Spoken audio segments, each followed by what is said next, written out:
So I'm here to do two things. One is to welcome all of us and get us started. But then two is to present some results of a pre-symposium survey that we rolled out. So be patient with me. About 2 years ago, no, not yet. About 2 years ago, Dami had said, oh, I'm trying to apply for funding to put on this symposium. Would you want to get on board? And I said, yes, I'll get on board. We didn't know what we were signing up for, but here we are. And everybody here maybe knows that Dami and her husband Ife are all about families. And today we are going to be talking at length about family resiliency and talking about family disruption. So today I want us to reflect on two words: resiliency and disruption. When we talk about resiliency, we go, oh, kids are very resilient, because we all know that if a child is running down the street and they fall down, they just get up and keep on running. That's the simplest way you can think about the word resiliency. It does not mean that nothing would happen in your life. It will always happen. But what do you do when that thing happens? Is what we are here to talk about today. So resiliency. If something happens, part of our conversations here today are about the response parts that are there, because there are always options. But which one? Which door should we open and which door should we go through? So that's one theme we are going to be talking about here today. The other one is disruption. And normally, when you put disruption and family together, people start going, oh no, that's dysfunctional. And I would like us to take a step back and go, disruption, family, doesn't equal dysfunctional and does not necessarily mean bad. Disruption is not the same as destruction, where you are destroying something. Disruption actually can be a good thing. So open your mind when we are having these conversations. We don't want to have these conversations and to feel like, oh, we are talking about all those dysfunctional families in our communities. That's not the point.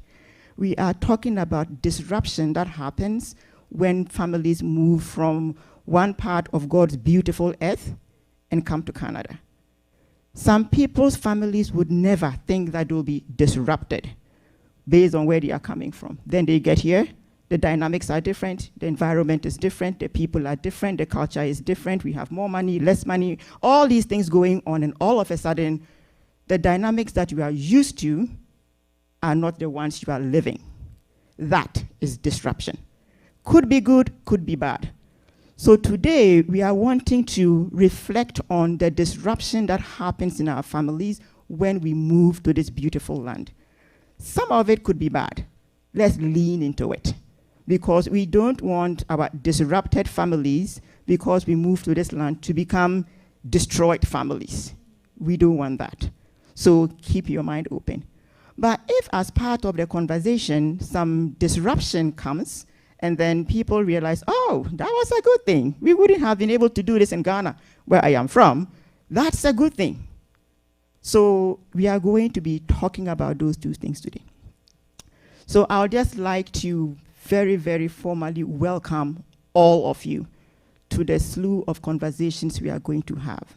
So first, I'll do the presentation on the results that we had, and then we'll have our focus group discussions, and we'll have some partners come and have a few other conversations. We'll have panel discussions going on.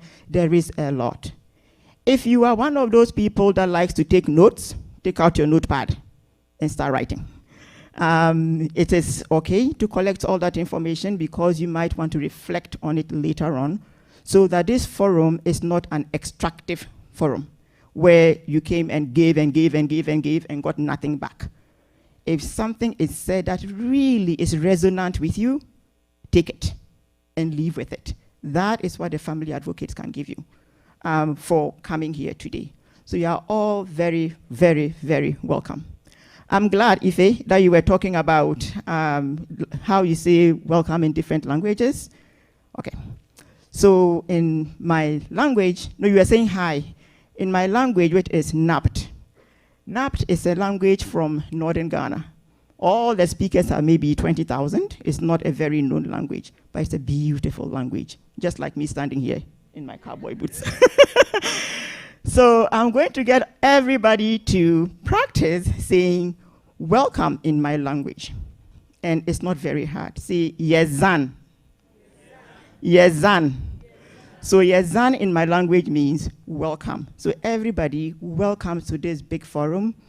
We are hoping more people will come, have a blast, have fun, and please listen to the second part of my duty here.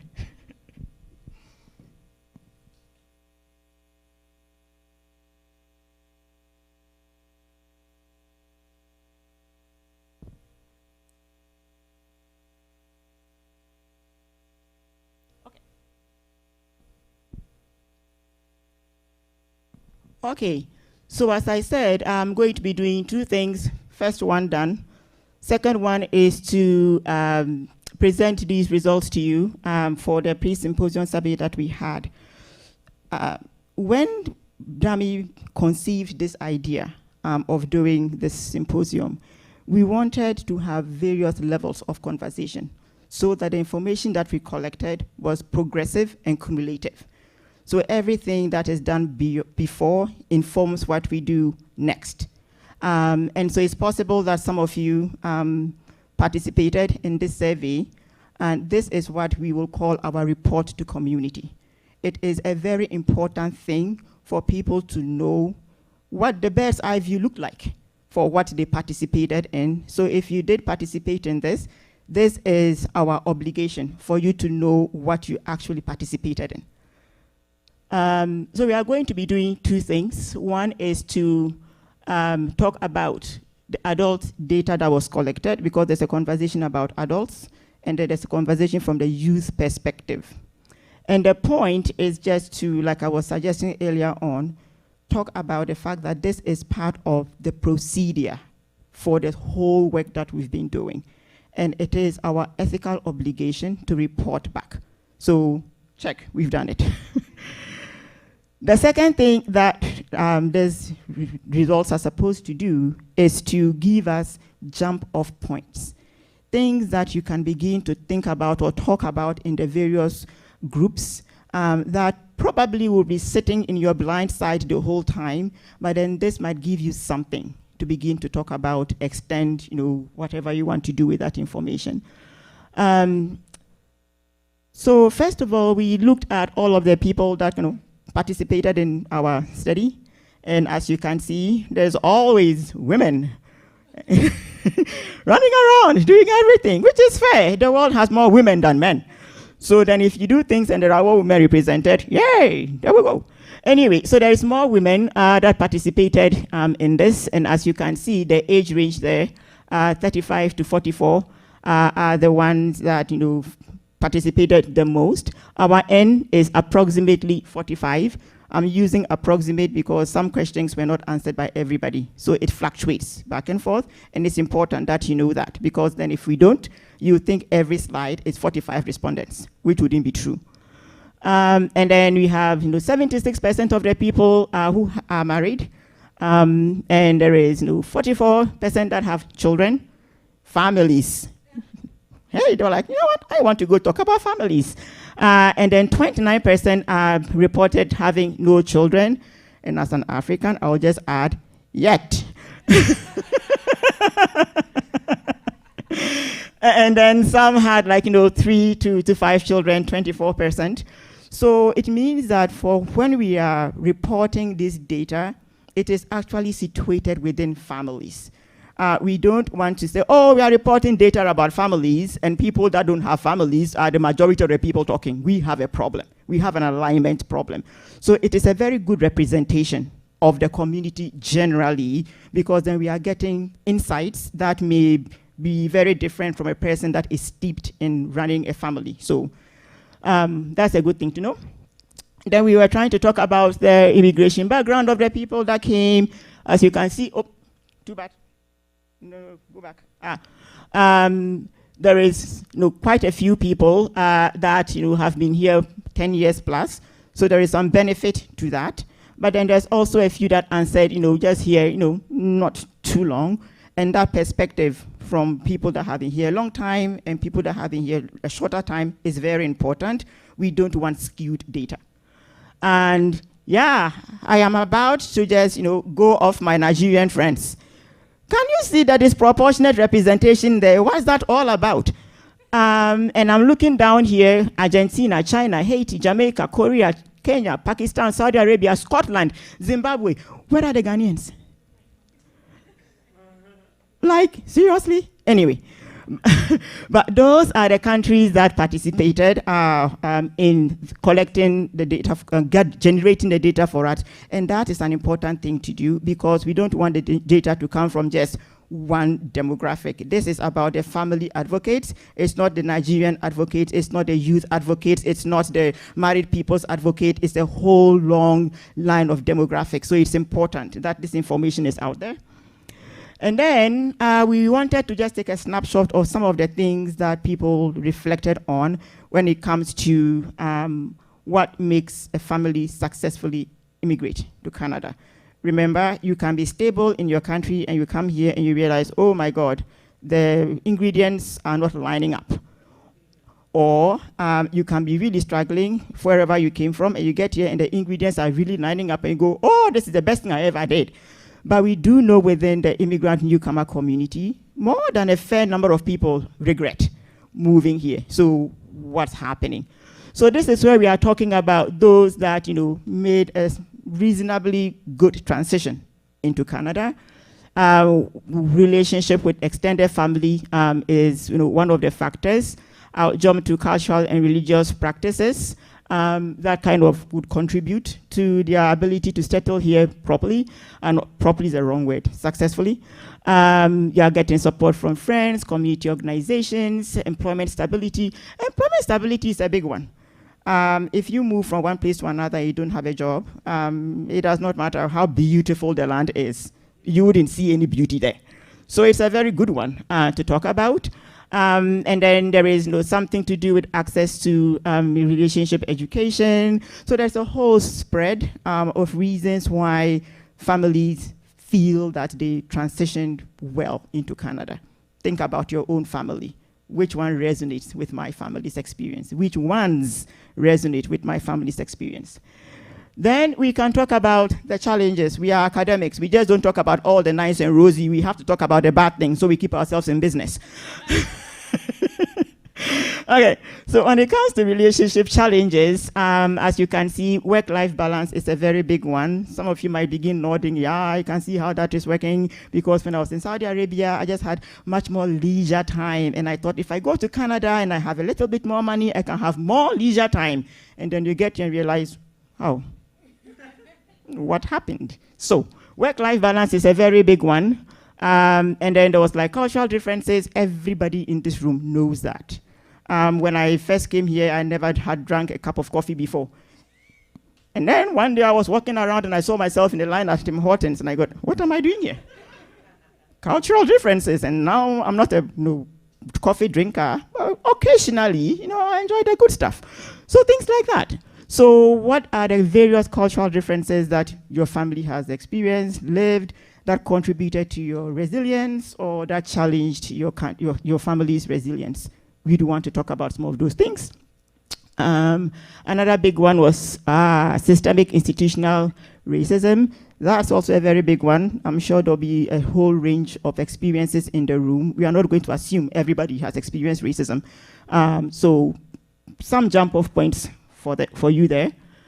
And then isolation and support. We do know that when newcomers come here, isolation is where the story begins. You don't know anybody, you don't know how the transit system works, you go to school, you don't have any friends, you go to work, you don't have any friends, they are having stampede, you go, what's that all about? That's all isolation, and you can actually be cut off. especially when you come from countries like ours, like so Ghana, South Asia, wherever, where the communities are much more integrated, there's less individualism. You come expecting that, and you don't get that here. So we become isolated. If you don't have a job, you'll be isolated. So we are talking about the things that make people feel, why, whether or not people feel isolated. People are going, they are occasionally isolated. I'd go, oh, that's good. If we were seeing a whole lot of people just going about often isolated, that's very, very bad. So this is actually a good data point to look at, but how can we, make these numbers much more impressive? Is the way I look at these ones. And then for those that are feeling support, there are quite a few people who are going, they are occasionally feeling unsupported. There's nothing to celebrate there. So it's possible that you are feeling a tad bit of isolation, but then you can't get what you need. And if you can't get what you need, how do you then fit into a family that is a system? Mom or moms, dad or dads, 2 children, 3 children. How do you match your isolation into a system where we are social people? There is a problem there. Oh, suddenly Rita became moody. She wasn't moody when we were in Nigeria. Well, what's going on in there? What support can we give to this person? We don't know. So it would be good to have deeper conversations about what makes us feel isolated and what supports we have reached out to and what happened, okay? And then the sources of feeling unsupported. Government. Government is a very big one. This indicates to me that people are reaching out to maybe Alberta Support. They are going to all of the various numbers that you are given. Call this number, go to the website and all of that, and then you go there and you hit a roadblock. That's what this data tells me. So people are reaching out, but they are not getting what they need. So we want to hear those conversations, because if people are reaching out to the government that has told them to reach out, but then they don't get what they are needing, it just feeds right back into the family dynamic. I was feeling isolated, I was feeling unsupported, I was having residual trauma, call it whatever you want, but you did not get what you needed. So there will be a certain disruption there, there can be an isolation there. So we want to talk about some of those things. Let's see, community and cultural groups were a good one over there too. That in some ways are dropping the ball. So we need to make sure that those conversations are had two, not two, because we know that when you first come, the first thing you want to do is, are there other Togolese here? That's my neighbor. You are welcome. Yes, so that's how you want to kind of think about some of this information. Where are the places where you go thinking you are going to get support and then you are failed? That's what we want to dig into. And really, if some of these things are not resonant for your family or for your experience, feel free to say that as well, because we want to have a holistic conversation and not a conversation that is all doom and gloom. No, we don't want that. It is summer and it's sunny outside. Let's try to introduce a little bit of happiness into the conversations that we are having. Because really, these conversations are not about saying that immigrant families are just holding the short end of the stick. That's not what this is about. It's not about a stereotype. It is not about perpetuating a stereotype. It's about understanding what's going on. And if it turns out that the conversations we are having here indicate that the families are doing better than we expected, everyone is going to go, yahoo, and we'll be happy, right? So really keep that at the back of your mind. Don't come wanting to contribute to the bad story. Say where you are at. That's what we want to know as researchers. And then when it comes to helpful external support, where are all the religious organizations? You can begin to clap for yourselves. Churches, mosques, synagogues, they are a very big support for immigrant communities. Everybody comes and they're like, are there Ismailis here? Are there any Anglicans? Are there evangelicals? Are there any, like you look for a community to join. And if you are coming from a community where religion is a very big thing, you always want to find some place to go. So this data is indicating to us that the churches, even though they are not, so many people might make sweeping statements about how religion is on the decline in the West. Well, they are punching above their weight, so that's a good thing. So we want to make sure that these conversations are had. There was something about social support programs. That actually makes me a little sad, because there are thousands, okay, that's an exaggeration, hundreds of nonprofits here all providing social supports. So how is it that we have organizations, nonprofits, government providing supports, and then we are seeing something, social supports are not the best place people are going? That's a problem.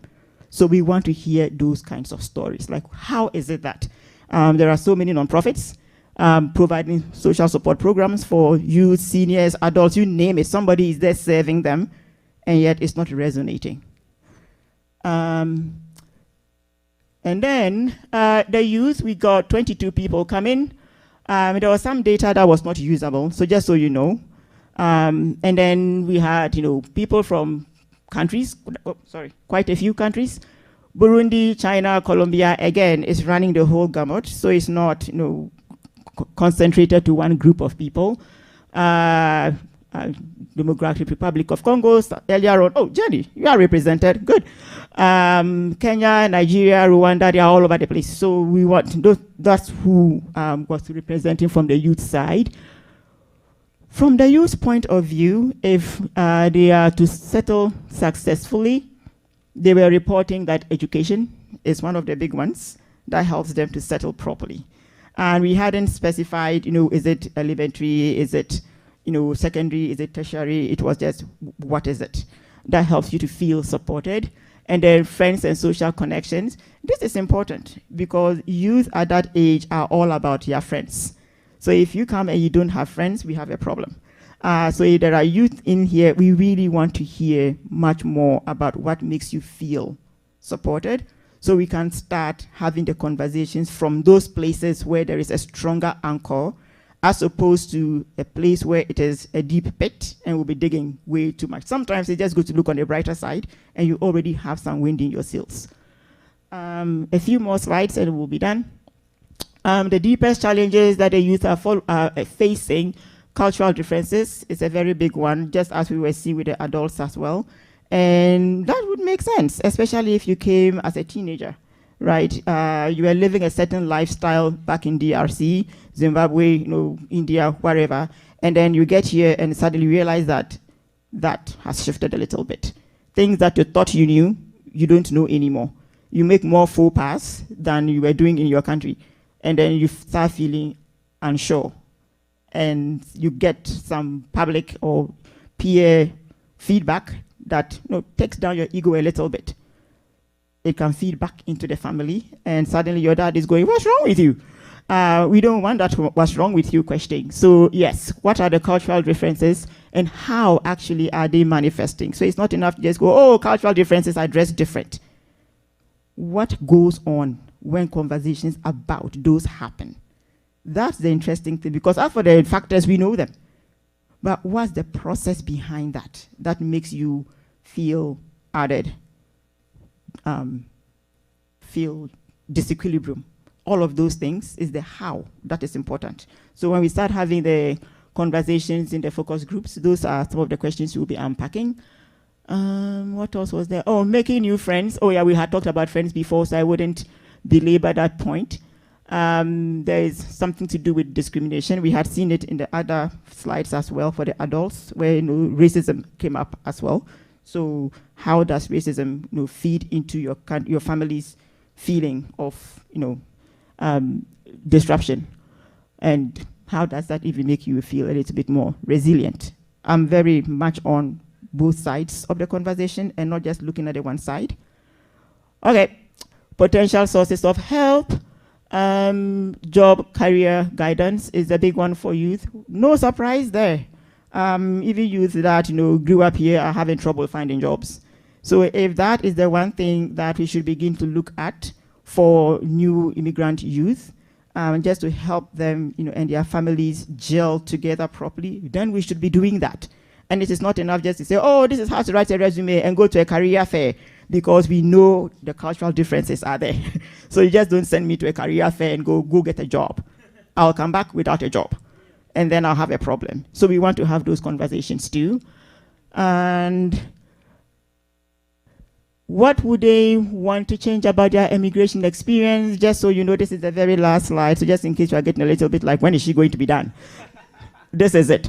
They were talking about that cultural brokering burden. We hear about it all the time, where suddenly youth are stepping into adult roles, interpreting at the bank, interpreting at the hospital, knowing about things that the parents would rather the kids don't know. Not because they are being secretive, but because children should not contend with these types of topics. And it is showing up again. We've been talking about youth taking on these roles, and still the data is showing the needle is not moving. So our youth are looking for that. Bureaucratic obstacles, no surprise there. Everybody complains about bureaucratic obstacles. So there is a conversation to be had there. Something about building more community for our youth. And then social connection with Canada-born peers. And I think this is just about that sense of isolation people feel when they come. So I just want to not hang out with only newcomer kids because I am a newcomer. But how do I bridge that gap and build a little bit more social capital? And then lastly, they were talking about those who go to rural areas. We kind of forget that not everybody immigrates into a city. Some people go to a small town like Olds and things like that. We just forget about those youth. Yeah, they are in the backwater, never mind. But then they are also our youth, and they are also in families. So even if that's not your experience, what can you bring to the table for that? Because you might know somebody who said something that popped into your head. So this is where I would end this over here. And just in case you were wondering how to write Yezan, that's it. So everybody, Yezan, let us have very, very good deliberations. Remember, this is a very ethically protected space. You can have clear conversations, clean conversations. Don't worry about being outed, because the whole team has been thoroughly conscientized about making sure that nobody leaves this forum feeling like what happened in there. So feel free to just have these conversations. This is your home. It's a safe environment. Step into it. Thank you.